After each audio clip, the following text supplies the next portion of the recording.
नमस्कार। मैं डॉक्टर मुकेश गर्ग, जरा सोचिए में आपका स्वागत है।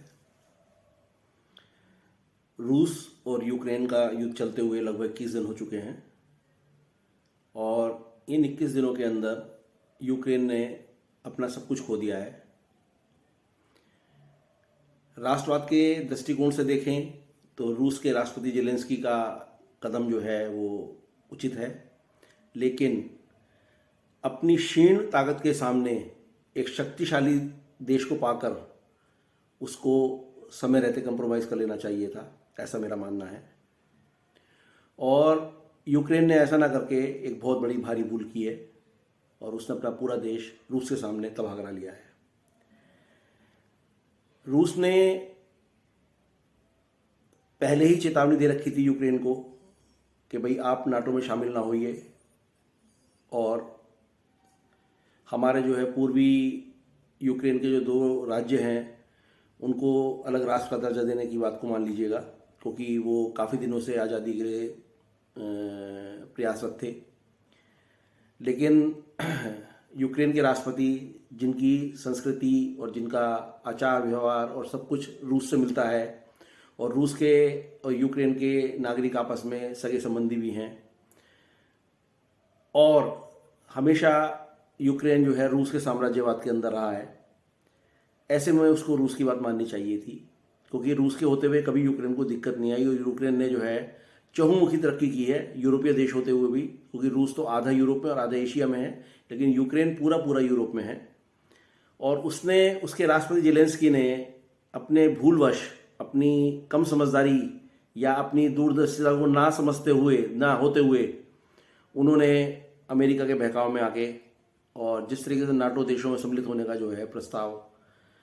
किया, उससे रूस ने अपनी दादागिरी दिखाई और उसको ढा लिया। अंत में नाटो देश और अमेरिका कोई भी इस युद्ध में जेलेंस्की की मदद करने नहीं आया, सिर्फ रूस पर प्रतिबंध लगाए हैं। और ये प्रतिबंध बहुत लंबे समय तक चलने वाले नहीं होते हैं, क्योंकि रूस जो जो चीज़ें प्रोड्यूस करता है उसकी पूरे विश्व को ज़रूरत है, जिसमें मुख्यतः तेल है, जो अमेरिका ही 30% 25% तेल रूस से खरीदता रहा है, गैस, प्राकृतिक गैस। और उससे बड़ी चीज़ जो ये इलेक्ट्रॉनिक चिप हैं जो आजकल सभी कारों में और सभी इलेक्ट्रॉनिक डिवाइसेस में लगती हैं, उसका रूस बहुत बड़ा प्रोड्यूसर कंट्री है। लेकिन अब प्रतिबंध लगाए गए हैं तो उसका जो है खमियाजा भी रूस को तो उठाना पड़ेगा थोड़ा बहुत, लेकिन लंबे समय तक ऐसा नहीं हो पाएगा। और इस बीच में रूस ने अपने जो भरोसे वाले देश हैं, दोस्त भारत और चीन,